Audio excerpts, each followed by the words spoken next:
सूर्यमुदयति अस्तं यत्र च गच्छति तयोऽहं मन्ये ज्येष्ठये ब्रह्मणे नमः। आदर और सम्मान के योग्य माननीय प्रधान जी, मंत्री जी, हमारे समाज के कार्यकर्तागण, सभा में उपस्थित धर्मप्रेमी सज्जन वृंद, बड़े ही तन्मयता के साथ हम लोग कुछ विचारों को सुन रहे थे। मेरे लिए आदेश हुआ है मैं भी कुछ विचार आप लोगों के सामने प्रस्तुत करूं। पिछले सप्ताह मैंने आप लोगों से यह निवेदन किया था और बताया था कि ऋषिवर देव दयानंद का इतना बड़ा योगदान है कि हम जन्म जन्म से जितना भी जन्म जन्म तक जितना भी प्रयास करें, जितना भी उन्हें धन्यवाद दें, वो समाप्त होना संभव नहीं है। इसलिए भाई सोहन लाल पथिक फरीदाबाद वाले ने गीत लिखा और गाया था, 100 बार जन्म लेंगे 100 बार फना होंगे, एहसान दयानंद की फिर भी ना अदा होंगे। वाकई में वो हृदय छूने वाली गीत है और ये सच्चाई है। किंतु परेशानी की बात यह है कि भारत में ही नहीं अपितु मानव समाज में तो लोगों ने ऋषि दयानंद को जानने का प्रयास ही नहीं किया। विशेषकर भारत वालों को जानना चाहिए था, भारत वालों ने भी नकार दिया ऋषि दयानंद को। ऋषि दयानंद को नकारा क्यों जानते हैं आप सभी? इसलिए नकारा भारतवासियों ने कि ऋषि दयानंद ने सबसे पहले अपने घर में झाड़ू लगाया, अपने घर में झाड़ू लगाया, घर को साफ किया, घर वालों को बताया कि ये कमी है, ये बुराई है आप लोगों में, और इन बुराइयों को दूर किए बिना परमात्मा का सानिध्य लाभ करना संभव नहीं है। मैं बिल्कुल सीधा सपाटा बोल रहा हूँ। और इन्हीं विचारों को विस्तार रूप से अगर आप लोग सुनना चाहते हैं तो आज रात्रि के 8 बजे मेरे लाइव स्ट्रीम में भी आप सुन पाएंगे आप लोग। मैं फेसबुक में देखिएगा, उसका हेडिंग बना करके दिया हूँ, भारत के अन्य सन्यासियों में, महापुरुषों में और ऋषि दयानंद में क्या भेद है। ऋषि दयानंद को दिग्विजय क्यों कहा गया? ऋषि दयानंद को हम क्यों मानते हैं? अब हम मानते हैं इसलिए हमें भी टरकाने लगे लोग और लोग ये समझते हैं, लोग ये कहते हैं कि शायद आर्य समाजियों को दयानंद के बारे में किसी की जानकारी नहीं है, लेकिन ये सच्चाई नहीं है। आर्य समाज में सभी लोगों की चर्चा होती है, लेकिन ऋषि दयानंद ने जो काम किया है हम उन कामों के अनुयायी हैं और उन्हीं के शहदाई हैं। ऋषि दयानंद ने जो काम किया है वो अन्यों से नहीं हुआ, दूसरों से नहीं हुआ। अभी अभी अमेरिका से फ़ोन आया मेरे पास और घंटी बज रही थी, आप लोगों ने भी सुन लिया होगा। वो कह रहे हैं कि हिंदुओं को एकजुट होना है। मैंने कहा बिल्कुल एकजुट होना है, मैं सहमत हूँ, लेकिन मेरा सवाल ये है कि हिंदुओं को एकजुट अगर होना है तो हिंदुओं में 2 फाट है, 2 फाड़ है। हिंदुओं में द्राड़ पहले से ही पड़ी हुई है। क्यों? कि एक अंधविश्वासी है और दूसरे अंधविश्वासी नहीं, तब दोनों को कैसे मिलाएंगे? जैसा उदाहरण के रूप में मैंने उनसे कहा कि भाई शाकाहारी हो या मांसाहारी, सदाचारी हो या दुराचारी, निर्व्यसनी हो या व्यसनी, ढोंगी हो या पाखंडी, धूर्त हो या छली, राक्षस हो या देवता, आइए प्रधान जी नमस्ते, राक्षस हो या देवता तो सभी अपने को हिंदू कहते हैं। तो हिंदू के माने क्या हुआ? ऋषि दयानंद इससे सहमत नहीं हुए। ऋषि दयानंद इससे सहमत नहीं हुए और पूना में प्रवचन देते हुए ऋषि ने अपने प्रवचन में हिंदू शब्द कह गए और फौरन उसमें ऋषि दयानंद कहने के बाद बतला रहे हैं, अरे नहीं नहीं नहीं, हिंदू नहीं, आर्य कहो, मैंने तो गलती से बोल दिया, क्योंकि तुम कर्म भ्रष्ट तो हो ही चुके हो, पर नाम भ्रष्ट मत होना। ये मैं नहीं बोल रहा हूँ, ऋषि दयानंद कह रहे हैं। पूना प्रवचन उठा करके देख लिए, उपदेश मंजरी उठा करके देख लिए। तो ऋषिवर देव दयानंद ने अलग अलग करके दिखाया। ऋषि ने कहा कि ये हिंदू शब्द के साथ या हिंदू नाम के साथ वैदिक संस्कृति का कोई मेल नहीं है, क्योंकि हिंदुओं ने वैदिक संस्कृति को नहीं माना। जो वैदिक संस्कृति मानव मात्र के लिए है, कोई व्यक्ति विशेष के लिए नहीं, कोई वर्ग विशेष के लिए नहीं, कोई संप्रदाय के लिए नहीं है, जो जनमानस के लिए है, मानव मात्र के लिए है। और मानव मात्र के लिए होने के कारण ऋषि दयानंद ने आर्य समाज के चौथा नियम में लिखा है, सत को धारण करने में और असत को छोड़ने में सर्वदा उद्यत रहना चाहिए। देखिए ऋषि के कितने शुद्ध विचार हैं, देखिएगा ऋषि के कितने शुद्ध विचार हैं। और ऋषि कह रहे हैं कि मानव मात्र को चाहिए सत का ग्रहण करें और असत्य का परित्याग करें। अब वो सच्चाई जहाँ कहीं भी हो उस सच्चाई को लेना, जहाँ कहीं भी असत हो उस असत को त्याग देना। तो असत और सत्य, इसे ऋषिवर देव दयानंद ने केवल कहा ही नहीं अपितु उजागर किया और इसी सत्या प्रकाश में ही उजागर किया। अंतिम के जो 4 समोल्लास आप देखेंगे, उन्हीं समोल्लास में संपूर्ण विश्व भर में जो मत मतांतर चले हुए हैं, उन मत मतांतरों के विचारों को उन्होंने सामने रखा और कहा कि ये वैदिक सिद्धांत के साथ मेल खाना संभव नहीं है। इसलिए हमारे एक मुनि जी हैं रोजड़ वाले, आप लोगों से भी परिचय होगा, बंदेश्वर मुमुक्षु जी। बंदेश्वर मुमुक्षु जी कहते हैं कि पानी तो पानी है, पर उन पानी में भी भेद है। एक गंदे नाला के पानी है और एक शुद्ध नल का पानी है। तो आप दोनों को पानी तो पानी मानोगे, लेकिन अशुद्ध पानी को तो अशुद्ध ही कहना पड़ेगा ना। अशुद्ध को तो आप शुद्ध नहीं कह सकते और शुद्ध को अशुद्ध नहीं कह सकते। हमारे भाई रमेश जी के साथ मुनि जी का बड़ा अच्छा संपर्क है। तो मैंने निवेदन किया कि संपूर्ण विश्व के आंगन में ऋषि दयानंद ने इसी तरीके से मानव समाज को यह बतलाया, सत्य और असत्य दोनों में भेद क्या है, और सत्य को अपनाए बिना कोई परमात्मा का सानिध्य लाभ करे यह संभव नहीं है। अब देखिए एक बहुत ऊंची बात ऋषि दयानंद बता रहे हैं।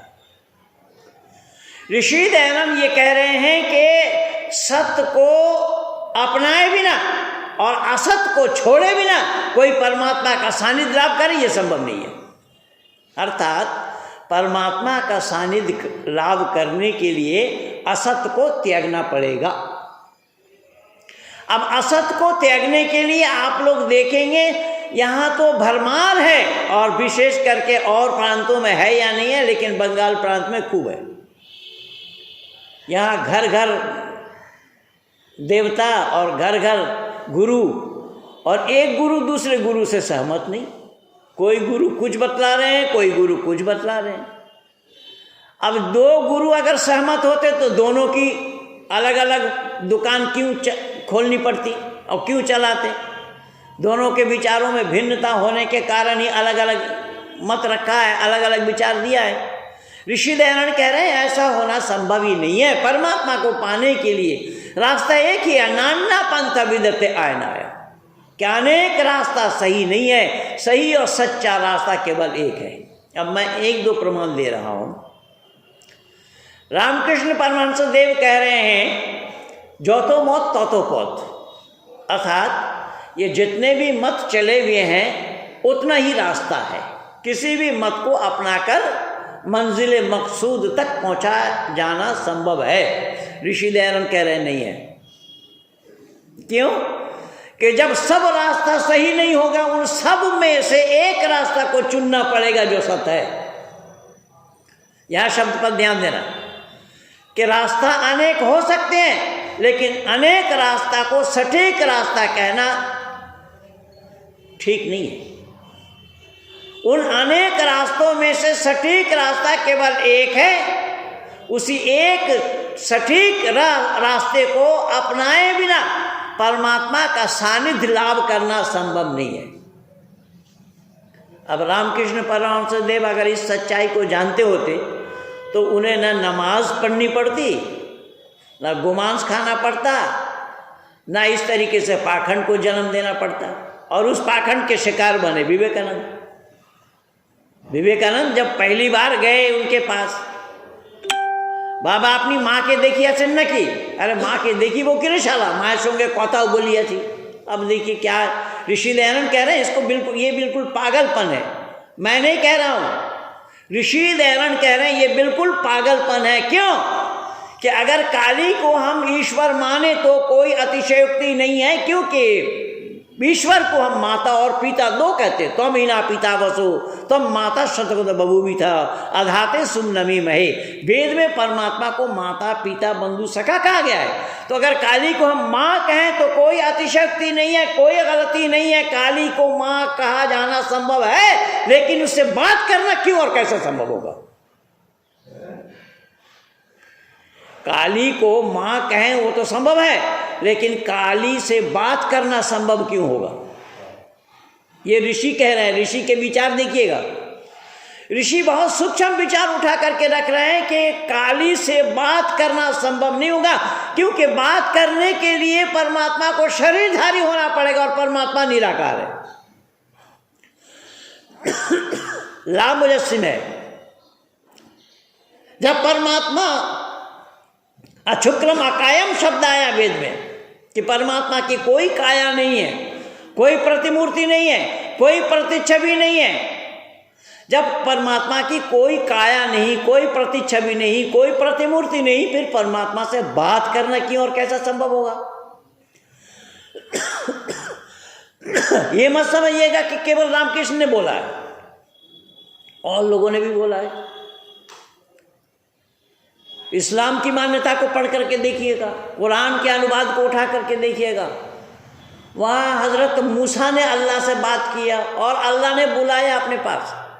बड़ी लंबी कहानी है, मैं उधर नहीं जा रहा हूँ। तो अल्लाह ने मूसा के जूते को देख लिया और बोला कि जूते खोल करके आओ। अभी मैं नहीं समझ पा रहा हूँ ये क्यों और कैसा संभव हो रहा है। चले गए अल्लाह के पास कोहे तूर पे, वहां अल्लाह का दीदार किया। ऋषि दयानंद कह रहे परमात्मा है क्या जिसको आंख से देखा जाना संभव नहीं है? उसके साथ बात करना, उसको देखना, उसका साक्षात्कार करना, ये क्यों और कैसे संभव होगा? भले साक्षात्कार सब तो है हमारा। देखिए एक और ऊंची बात ऋषि कह रहे हैं। ऋषि कह रहे हैं कि साक्षात्कार शब्द है हमारा, लेकिन वो साक्षात्कार किसको हो उसको जाने बिना साक्षात्कार होना संभव नहीं। तो ऋषि ने कहा किसको साक्षात्कार होना है मालूम है? तो स्वामी जी ने कहा कि साक्षात्कार अगर होना है तो वो आत्मा को होना है साक्षात्कार। तो आत्मा को अगर साक्षात्कार परमात्मा का होना है तो आत्मा को उसके साक्षात्कार करने के लायक बनाना पड़ेगा, तब साक्षात्कार होगा, उससे पहले नहीं। तो फिर उससे पहले नहीं तो साक्षात्कार बनाने के लिए आत्मा को क्या करना पड़ेगा? ऋषि ने उसका भी खुलासा किया। ऋषि ने कहा आत्मा के शुद्धिकरण, आत्मा का सर्वांगीण विकास करना। आत्मा का सर्वांगीण विकास किए बिना आत्मा का शुद्ध होना संभव नहीं। तो आत्मा को शुद्ध किए बिना परमात्मा का सानिध्य लाभ करना संभव नहीं है। तो आत्मा की शुद्धि के लिए क्या करना चाहिए? ऋषि ने कहा बहुत सीधी सी बात है, लेकिन सुनने में तो सीधा लगता है, पर इतना सीधा मत समझना। ऋषि ने कहा वो है योग। वो क्या है? योग। और योग का सरलीकरण हम करेंगे तो योग के माने होगा जोड़। योग माने जोड़। अब किसको किसके साथ जोड़े? तो ऋषि ने कहा आत्मा को परमात्मा के साथ जोड़ो। तो परमात्मा तो निराकार है, फिर जोड़े कैसे? साक्षात्कार होना कहाँ है? ऋषि ने कहा हाँ, इसी में ही तो साक्षात्कार होना है आत्मा को, शरीर से नहीं। शरीर को साक्षात्कार करना, शरीर से साक्षात्कार करना संभव नहीं। आत्मा को शुद्धिकरण किए बिना, आत्मा का सर्वांगीण विकास किए बिना आत्मा से परमात्मा का साक्षात्कार होना एकमात्र रास्ता है, और वो रास्ता है योग। तो जिसके 8 अंग बताए गए हैं। योग के 8 अंग हैं, यम, नियम, आसन, प्राणायाम, प्रत्याहार, धारणा, ध्यान और समाधि। ये 8 अंग हैं। ऋषि ने कहा अरे सुनने में तो आसान लगा, सुनने में बहुत सहज लगा, पर इतना सहज मत मानना, मत समझना। इतना सहज नहीं है कि यम नियम में 5 बातें हैं।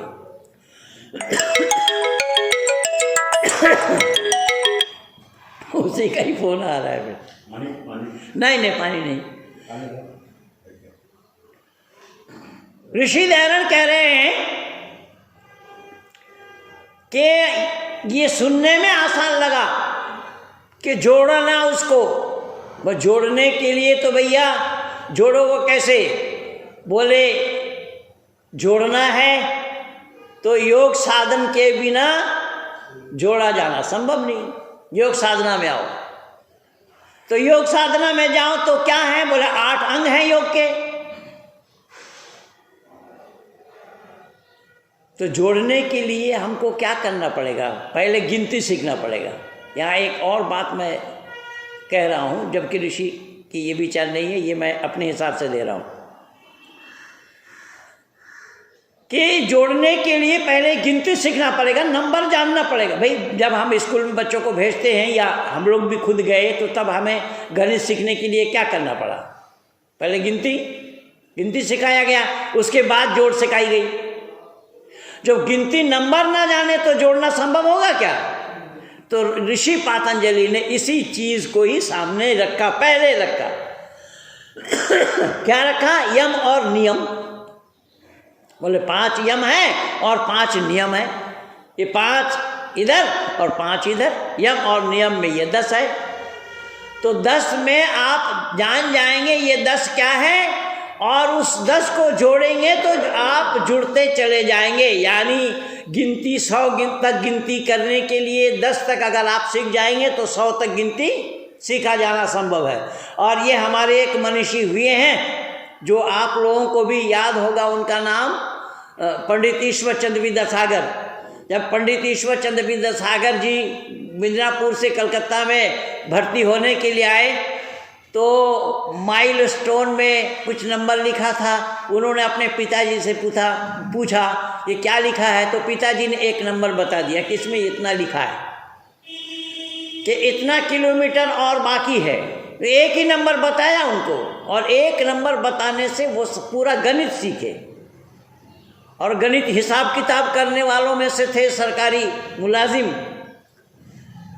और विद्यासागर जी ने कहा पिताजी ये हिसाब मैं करूंगा। बोले तुम्हें अभी गणित तो तुम सीखे नहीं है, कैसे करोगे? बोले अगर गलती हो जाए तो मुझे दंड देना। बोले देखो ये जो लकड़ी का खड़म मैं पहना हूँ, इसी खड़म को तोड़ूंगा तुम्हारे पीठ में। बोले हमें कोई आपत्ति नहीं है, पर आप हमें ये काम करके तो कर लेने तो दीजिए। तो वो ईश्वरचंद्र विद्यासागर ने वो गिनती को हाथ सीखा। तो यहाँ भी ऋषि पतंजलि यही कह रहे हैं कि यम है 5। सबसे पहला शब्द आया अहिंसा। अहिंसा के माने क्या है? अहिंसा के माने हिंसा न करना। लोग सहज भाव से यही समझते हैं कि अहिंसा के माने हिंसा न करना, लेकिन हिंसा की परिभाषा बड़ी लंबी है भाई। जैसा एक छोटा उदाहरण, यहाँ मेरा समय है 11:15 बजे से 12 बजे तक बोलना है। मैं अगर 1 मिनट आगे बढ़ गया वो हिंसा में शुमार हो जाएगा। हिंसा का परिभाषा बड़ा लंबा है। अब समझ लीजिए मैं और भाई महेश जी प्रधान जी के घर में भोजन करने के लिए गए। तो प्रधान जी भोजन करा रहे हैं। अरे महेंद्र पाल तो हमारे पास कभी कभी आते हैं, महेश जी तो हमारे घर के हैं। मेरी कटोरी में 2 चम्मच घी डाल दिया और महेश जी के कटोरी में 1 चम्मच घी डाल दिया। ये भी हिंसा में शुमार होगा। हिंसा का परिभाषा बड़ी लंबी है। दुनिया ने हिंसा को जानने का प्रयास नहीं किया।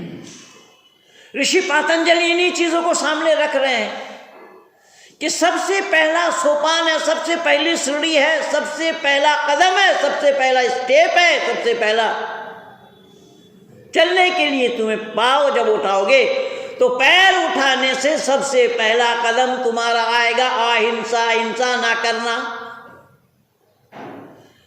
तो यहाँ दुनिया में लोग कहते हैं अहिंसा, तो अहिंसा का प्रचारक दयानंद ने किया, तो दयानंद ने कौन सी नई बात करी? दयानंद के अहिंसा के प्रचारक तो हमारे यहाँ बहुत हुए, गौतम बुद्ध हुए,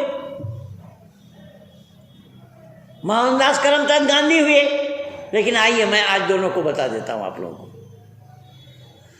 कि महात्मा बुद्ध को अगर लोग अहिंसावादी बतलाते हैं तो ये सच नहीं है। मैं दावा के साथ कह रहा हूँ ये सच नहीं है, ये झूठ का पुलिंदा है। गौतम बुद्ध अहिंसावाद को जानते ही नहीं थे। सबसे पहले तो हिंसा उन्होंने अपने पत्नी के साथ की और ये आरोप लगाया पत्नी ने भी। यशोधरा तो कह रही है कि तुम्हारे लिए, तुम लोगों के लिए वो महात्मा हो सकते हैं, लेकिन हमारे लिए वो दुरात्मा है, क्योंकि उनको अगर पत्नी व्रत धर्म का पालन नहीं करना था तो उन्होंने मुझसे विवाह क्यों किया। अब अंदाजा लगाइए ये हिंसा में आएगा, शुमार होगा या अहिंसा में आएगा? तो ये सबसे पहला दोष यहां लगा। दूसरा नंबर का दोष लगा वो कुमारिल भट्ट को पहाड़ के ऊपर से नीचे गिरा दिया, वह भी हिंसा हुई। तो गौतम बुद्ध को अहिंसावादी कहना सरासर गलत। इसीलिए तो ये मैं बोला हूँ, मेरा वीडियो लगा हुआ है पहले से ही यूट्यूब में। तो बौद्धिस्टों ने मुझे खरीदने का प्रयास किया और कितना करोड़ रुपया ऑफर दिया है वो सारा यूट्यूब में लगा है, देख सकते हैं आप लोग। वहाँ पर लिख करके दिया, बोल करके दिया कि इस समय आपकी इतनी रेट है, हमारे बौद्ध के गुरुओं ने लगाया है। कहने का तात्पर्य यह है मेरा कि अहिंसावादी बुद्ध को मानना सरासर झूठ है और गलत है। ये जो दोष लगा है, इन दोषों को दयानंद में ढूंढ करके देखिए, इन दोषों को दयानंद में ढूंढिए। तो लोग कहते हैं कि भाई दयानंद में कहाँ ढूंढना संभव होगा, दयानंद ने तो विवाह ही नहीं किया था।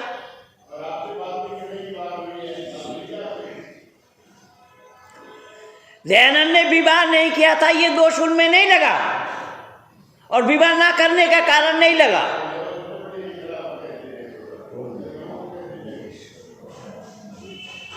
तो विवाह ना करने के कारण अगर नहीं लगा, और दयानंद अगर ब्रह्मचारी थे तो कौन सी खूबी की बात है। ब्रह्मचारी तो हमारे यहाँ पर परशुराम हुए, हनुमान जी भी हुए।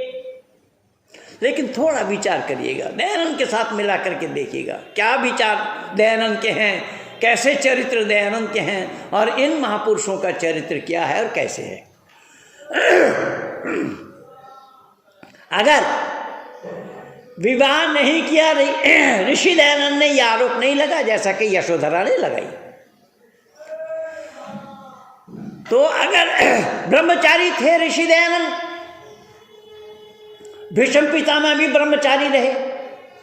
आइए भीष्म पितामह को पहले ले लेता हूं, फिर परशुराम जी को भी देख लूंगा और हनुमान जी को भी देख लूंगा। देवव्रत ने प्रतिज्ञा की किस बात के लिए? विवाह ना करने के लिए, शादी नहीं करना है। क्यों? कि उनके पिता शांतनु ने मल्लाह की लड़की सत्यवती कहिए, मच्छोदरी कहिए, उनसे विवाह करने का मन बनाया। लेकिन मल्लाह ने शर्त रख दिया कि भाई मेरी पुत्री के तरफ से जो संतान हो उसको राजगद्दी देना पड़ेगा। तो उसको राजगद्दी देना पड़ेगा, यह कैसा संभव है? क्योंकि ज्येष्ठ पुत्र है यहाँ देवव्रत। देवव्रत के कान तक जब ये बात पहुंची तो देवव्रत ने कहा कि मैं आजीवन ब्रह्मचारी रहूंगा। शब्द पर ध्यान देना। यहाँ आजीवन ब्रह्मचारी रहूंगा तो विवाह करने का सवाल ही नहीं है। जब मैं आजीवन ब्रह्मचारी रहूंगा, मैं प्रतिज्ञा कर रहा हूं, इस प्रतिज्ञा का नाम भीष्म प्रतिज्ञा है, इसलिए भीष्म पितामह नाम पड़ा उनका। उन्होंने अगर प्रतिज्ञा की किस बात के लिए? बिल्कुल, पिता को सत्यवती से विवाह कराने के लिए, शांतनु को संतुष्ट करने के लिए उन्होंने प्रतिज्ञा की विवाह नहीं करने का। लेकिन सवाल ये पैदा होता है कि एक ब्रह्मचारी जो विवाह न करने के लिए प्रतिज्ञा ले रहे हैं, और वही ब्रह्मचारी काशी नरेश के लड़कियों को जीतने के लिए स्वयंवर में भी जा रहे हैं। क्या मतलब है भाई? और स्वयंवर उसको कहा जाता है स्वयंवरण करना। राजा के पास जब राजकन्याएं जवान हो जाती हैं तो राजा चारों तरफ मुनादी कर देते हैं, वो उसी को अश्वमेध कहा जाता है। चारों तरफ क्षेत्रफल में घोड़ा घुमाया जाता है, विभिन्न राज्यों से राजपुत्रगण आते हैं, वहाँ पर लड़की के हाथ में माला दिया जाता है, वो स्वयं वरण करे, जिसको पसंद हो उसको चुने। तो जब स्वयंवर में गए भीष्म पितामह, तो विवाह तो करना नहीं था। अब जिन लड़की के हाथ में माला दिया गया, वो जो माला डाल रही है वो पति समझ करके डाल रही है या जेठ समझ करके डाल रही है? थोड़ा दिमाग लगाइए दिमाग पर जोर डालिए। यही कारण बना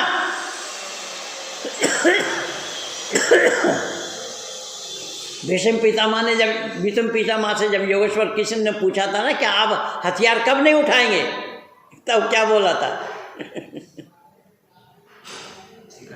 अम्बा, हाँ शिखंडी तो बाद में नाम पड़ा भाई अम्बा, अंबिका, वो अंबालिका, तीनों को जीत करके आए। तो शिखंडी से इतना क्यों डर रहे हैं? भीष्म पितामह के साथ शिखंडी का क्या संपर्क है? पता लगा उन्होंने जो माल्यार्पण किया था, स्वयंवरण किया था, इन्होंने विवाह किया नहीं।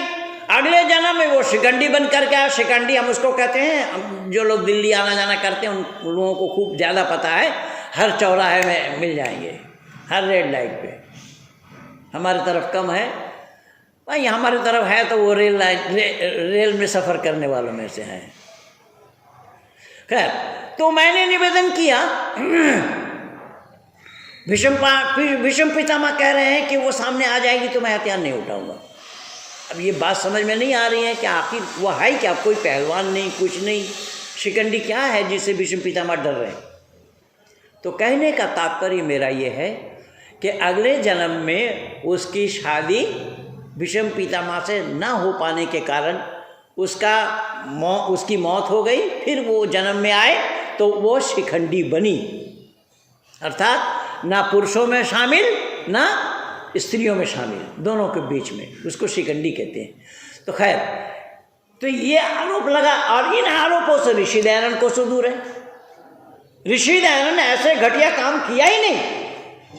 मैं यहाँ घटिया शब्द अपने तरफ से जोड़ रहा हूँ, और घटिया मैं इसलिए कह रहा हूँ कि तारतम्य को देखिए ना, ये सही कहाँ, क्यों और कैसे हो जाए, होना संभव होगा।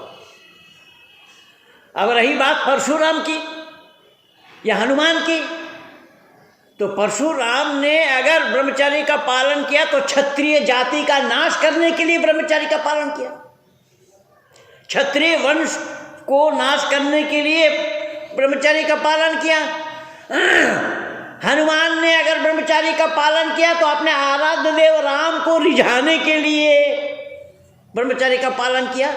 और दयानंद, अरे भाई, दयानंद ने अगर ब्रह्मचारी का पालन किया तो ये वेद को जन जन तक पहुंचाने के लिए, मानव मात्र के कल्याण के लिए, मानव मात्र को ईश्वर का सानिध्य लाभ कराने के लिए ब्रह्मचारी का पालन किया। है कोई मुकाबला दयानंद का? या दयानंद के मुकाबले में किसी महापुरुष को गिना जाना, खड़ा करना संभव हो रहा है? मैं बहुत बचा बचा करके बोल रहा हूँ, नहीं तो मैं बहुत असभ आदमी हूँ और मैं बिल्कुल खरी खरी सुनाता हूँ। और यही कारण बना ऋषि दयानंद कह रहे हैं कि हर एक को मिलाया जाना संभव नहीं होगा। अब यही तो हुआ है। क्या हुआ है? आप लोगों को भी मालूम है कि ये वसीम रिजवी जब PIL डाला सुप्रीम कोर्ट में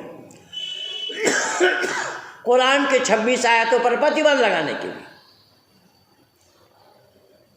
सुप्रीम कोर्ट ने नकार दिया। उसके ऊपर 50,000 रुपया फाइन भी किया। वसीम रिजवी ने कहा कि मैं केवल इतना दावा कर रहा हूँ कि मानवता की दृष्टि से ही आयत सही है या नहीं, मुझे तो इतना चाहिए। लेकिन फिर भी सुप्रीम कोर्ट नहीं माना। उस केस को उठाया सुदर्शन न्यूज चैनल ने, और उस सुदर्शन न्यूज चैनल में आप देखेंगे लगातार 29 दिन का कंटिन्यू, एक दिन नागा हुआ केवल 30 तारीख को 30 तारीख को नागा हुआ रोहतक यूनिवर्सिटी में, महर्षि दयानंद यूनिवर्सिटी में, यूनिवर्सिटी की ओर से सत्यार्थ प्रकाश का समुल्लास का धारावाहिक चल रहा था और 14 समुल्लास मेरे जिम्मे में था।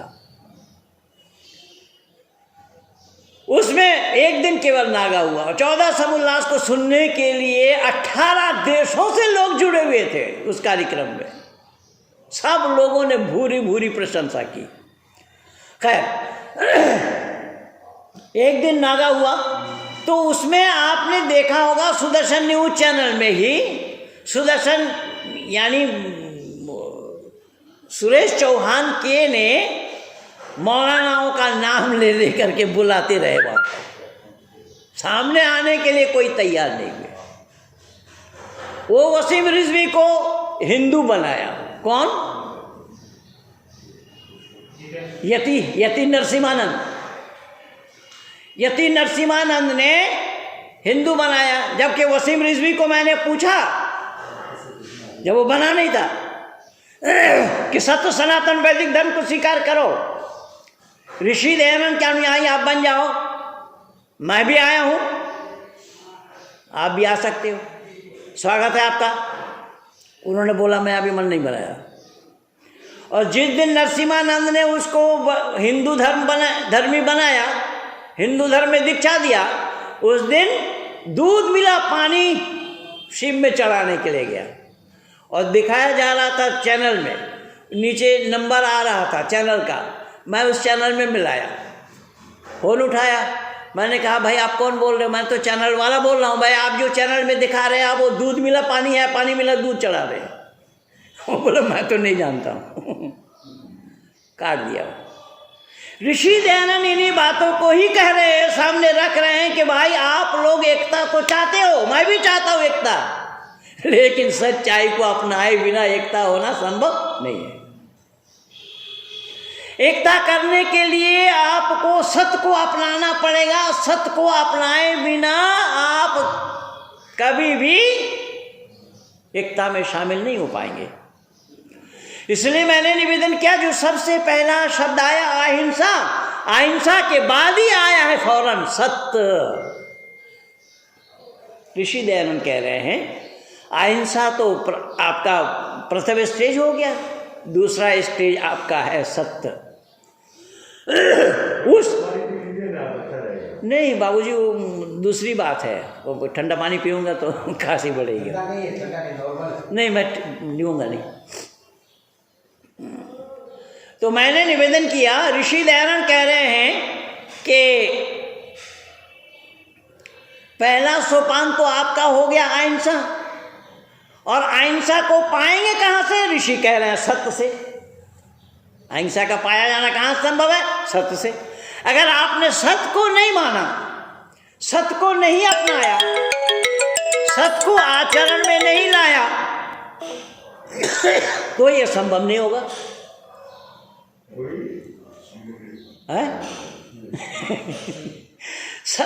यानी अहिंसा को अपनाने के लिए सत्य को अपनाना पड़ेगा। तो सत्य को अपनाए बिना आप अहिंसा जान नहीं पाएंगे। पहली बात ऋषि दयानंद यही कह रहे हैं। ऋषि दयानंद कह रहे हैं आप अहिंसा को मानेंगे, कोई संदेह नहीं है, लेकिन आपने अहिंसा को माना, चाहे बुद्ध के लिए हो, किसी और के लिए हो, अहिंसावादी बता दिया, लेकिन वहां सत्य को अपनाया क्या? सत्य को तिलांजलि दे करके कहां से हो पाएंगे अहिंसा? और यही काम मोहनदास करमचंद गांधी ने किया।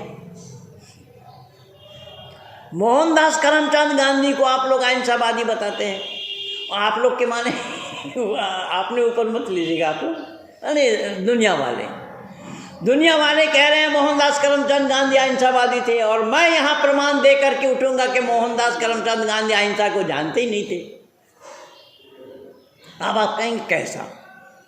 तो मैं एक छोटा प्रमाण दे रहा हूँ। मोहनदास करमचंद गांधी गाय के दूध नहीं पीते थे, गाय के दूध वो पीते नहीं थे। बोले गाय के दूध मैं नहीं पीऊंगा। हाँ, तो क्यों नहीं पिएंगे? तो बोले मैं अहिंसावादी हूँ। गाय तो दूध देती है अपने बछड़े के लिए। शब्द पर ध्यान देना, क्या बोला जा रहा है। गाय दूध देती है अपने बछड़े के लिए, इसलिए मैं बछड़े का अधिकार को नहीं मारूंगा, हक को नहीं मारूंगा। तो दूध काहे का पिया? किसका पिया दूध? भाई किसका दूध पिया मोहनदास करमचंद गांधी ने? बकरी का। तो गाय अगर दूध देती है बछड़े के लिए, तो बकरी किसके लिए दूध देती है? उसका बच्चा नहीं है क्या? सर गाय के एक बच्चे, बकरी के तो चार होते हैं। एक का अधिकार तो नहीं मारा, वो चार को मार दिया, फिर भी अहिंसावादी बता रहे लोग। तो ये पाठ ही गलत पढ़ाया गया। मैं तो बोल रखा हूँ अपने एक वीडियो में कि स्वामी विवेकानंद को और मोहनदास करमचंद गांधी को, दो आदमी को खंगालने की ज़रूरत है। बिल्कुल खंगाले बिना सच्चाई का पता नहीं लगेगा, खूब खंगालना पड़ेगा। तो कहने का तात्पर्य मेरा ये है, ऋषि कह रहे हैं कि सत्य को तुमने अपनाया नहीं, सत्य को जाना नहीं, तो अपनाओगे कहाँ से? और यहाँ सत्य को जाने बिना अहिंसा का अपनाया जाना संभव नहीं हो रहा है। एक के साथ एक का लिंक किस तरीके से ऋषि पतंजलि ने जोड़ा है, देखिएगा। पहला शब्द तो आपका क्या हो गया? अहिंसा। दूसरा शब्द क्या आया? सत्य। अहिंसा सत्य। अस्ते, अस्ते माने अचोरी, चोरी न करना। चोरी का परिभाषा भी बड़ा लंबा है, हर अंग प्रत्यंग से चोरी किया जा सकता है। तो ऋषि पतंजलि ने बड़ा आसान नुस्खा बताया बहुत आसान तरीका बताया। पतंजलि ऋषि कह रहे हैं कि जिन लोगों की आदत है चोरी करने की, दूसरे के सामान उठाने की, बोले अगर वो अभ्यासी बन जाए दान देने का, तो वो कभी चोरी नहीं करेंगे। जिनका हाथ यूं हुआ, वो कभी उठाएगा नहीं सामान। कितना आसान तरीका है, लेकिन दुनिया ने जाना कहाँ है? दुनिया ने तो जानने का प्रयास नहीं किया। अब ऋषि कह रहे हैं कि ये है सच्चाई, ये है परमात्मा के सानिध्य लाभ करने का रास्ता। चौथा नंबर आया है ब्रह्मचर्य, जबकि एक एक बातों पर मैं घंटों घंटों बोलता हूँ, तो थोड़ा सा समय है जो मैं आप लोगों को थोड़ा सा आगे बढ़ा देता हूँ। क्या बोला? ब्रह्मचर्य, अर्थात जो ब्रह्मचर्य का पालन नहीं करेगा वो भी परमात्मा का सानिध्य लाभ नहीं कर पाएगा। परमात्मा का सानिध्य लाभ करने के लिए ब्रह्मचर्य का पालन करना जरूरी है। अब गृहस्थ रह करके भी ब्रह्मचारी रहा जा सकता है। और ब्रह्मचारी आश्रम तो है ही 25 वर्ष का, उसी का ही, पर मैं उस पर आज नहीं जाऊंगा। मैं 27 अगले सप्ताह 27 को नहीं हूँ आपके पास, पर उससे बाद वाले सप्ताह में आऊँगा और फिर यहीं से शुरू करूँगा। तो मैंने निवेदन किया, ऋषि कह रहे हैं कि ये सारा तारतम्य एक दूसरे के साथ सीरियल बना हुआ है, और इसको जाने बगैर, इसको अपनाए बगैर परमात्मा का सानिध्य लाभ किया जाना संभव नहीं है, बिल्कुल नहीं है। अब इन सब सन्यासियों को देखिए, जो महात्मा कह रहे हैं आप लोग या दुनिया वाले, उन महात्माओं को देखिए क्या क्या। पहले तो हम पूरे जवानी में सुनते रहे, अब तो ढल रहे हैं। 70 पार कर गए हैं। जवानी में सुनते रहे धीरेन्द्र ब्रह्मचारी। आप लोग भी सुने होंगे, पुराने लोग। इंदिरा गांधी के साथ क्या संपर्क रहा, कैसे कैसे क्या हुआ, ये सब बातें हैं। खैर, तो ऐसे एक नहीं, और विशेष करके इस समय आप सब जानते हैं, पुराने लोग भी जानते हैं, नए लोग भी जानते हैं, जो अपने को महापुरुष मानते रहे, परमात्मा का डायरेक्ट एजेंट मानते रहे, जेल में हवा खा रहे हैं। गुरमीत राम रहीम सिंह, सिरसा में मैं गया था, अभी भी जा रहा हूँ, मार्च में जाऊँगा। 12, 13, 14 का प्रोग्राम है। गुरमीत उस समय बाहर था वो। मैं वहाँ बोला कि सौदा कुछ नहीं है, सच्चा सौदा बता रहा है। जब रेडी वाले ठेले वाले वो सब आ गए, आपने गुरु जी के लिए बोला। मैंने कहा मैं गलत क्या बोला, उसको प्रमाण तो दे। नहीं है।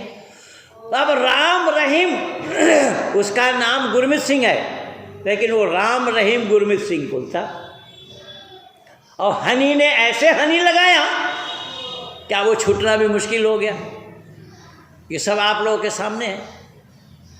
ऋषि दयानंद कह रहे हैं, अरे तुमने सत्य को तिलांजलि दिया, सत्य को तिलांजलि देने के कारण ही तुम्हारे साथ ये नतीजा है। तुमने जाना ही नहीं। अगर तुम जानते होते सत्य को और लोगों के पास उसकी सच्चाई को उजागर करते, सत्य की जानकारी देते, तो जेल का हवा खाना नहीं पड़ता। अब राम रहीम होना संभव नहीं है। मैं उस समय भी लिख करके विरोध किया, वीडियो में भी विरोध किया। राम के साथ रहीम का लगना संभव ही नहीं है। राम अलग चीज़ है और रहीम अलग चीज़ है। राम महापुरुष हैं और रहीम अल्लाह को बताया जाता है। जिस रहीम को दयालु भी बता रहे हैं और गोकशी करने का हुक्म भी दे रहे हैं, राम के साथ ये मिलना संभव नहीं है, फिट होना संभव नहीं है। तो ऋषि दयानंद कह रहे हैं कि जो हिंदू एकता करो, मैं सहमत हूं, मैं विरोधी नहीं हूं हिंदुओं का, लेकिन मैं तुम्हारे विचारों का विरोधी जरूर हूं। तुम लोग जो विचार रखते हो वो विचार अवैधिक है। इन अवैधिक विचारों को जब तक त्यागोगे नहीं तो सत्य के ग्रहण किए बिना वैदिक सिद्धांत का पाया जाना संभव नहीं। इसीलिए ऋषि दयानंद ने बड़े अंदाज से लिखा, सत्य को ग्रहण करने में और असत को छोड़ने में सर्वदा उद्यत रहना चाहिए। ये है ऋषि की मान्यता।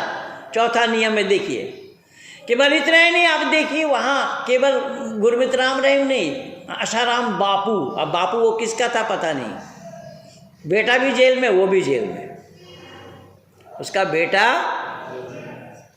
वो भी जेल में है और ये भी जेल में। अच्छा भाई, ये महाराजों के पास स्विमिंग पूल का क्या काम है? भाई आप आध्यात्मिक चर्चा कर रहे हैं, आध्यात्मिक गुरु आप हैं। आत्मा के साथ आत्मा के उन्नति के लिए, आत्मिक उन्नति में मानव समाज को आप जोड़ रहे हैं, तो आत्मिक उन्नति मानव समाज को जोड़ने के लिए आपको स्विमिंग पूल क्यों चाहिए? ये हमारी मान्यता क्या है वो देखिए जरा। और यही हाल हुआ अपने रामपाल का। रामपाल के आंदोलन में भी मैं था। मैं तो प्रधान जी मेरा काम खोटा नहीं था, मैं बच गया, मेरे सामने वाले के आंख में लगी चल रहा। मैं उस आंदोलन में भी था। तो कहने का तात्पर्य ये है कि आज ये सब जेल में ही हवा खा रहे हैं। क्यों? ऋषि दयानंद कह रहे हैं, सत्य को न अपनाने के कारण। अगर सत्य को अपना लेते होते तो ये दुर्दशा या ये दुर्गति इन लोगों की न हुई होती। इन सब ने सत्य को तिलांजलि दिया। और कायदे की बात यह है, अहिंसा के बाद पतंजलि ऋषि लिख रहे हैं कि सत्य को अपनाना पड़ेगा, सत्य को आचरण में लाना पड़ेगा, अपने जीवन में सत्य को धारण करना पड़ेगा, सत्य को उतारना पड़ेगा, जब ही तुम मानव कहलाने के हकदार बनोगे। यहाँ एक ऊंची बात और बता दी मैंने, वो मानव कहलाने के हकदार नहीं बनेंगे, मानव कहलाने का अधिकारी नहीं होंगे जिन्होंने सत्य को नहीं अपनाया। इसलिए जितना समय मेरा था वो बिल्कुल पूरा होने चला है। मैं अतिक्रमण न करता हुआ वाणी को अपनी जगह में ही रोकूंगा। अगले रविवार को मैं दिल्ली नोएडा में जा रहा हूँ। नोएडा में कार्यक्रम है दादरी के पास, वहाँ पर 21 लाख रुपया इनाम रखा गया है कि आर्य समाज की मान्यता को, आर्य समाज के सिद्धांत को, महेंद्र पाल को जो डिबेट में हरा दे 21 लाख रुपया ले जाए। तो उस कार्यक्रम में मैं अगले सप्ताह हूँ आप लोगों के पास। अगले सप्ताह नहीं होगा, आप लोगों का सानिध्य से मैं वंचित रहूँगा। उसके बाद वहाँ से लौट करके फिर आ जाऊँगा। इन्हीं शब्दों के साथ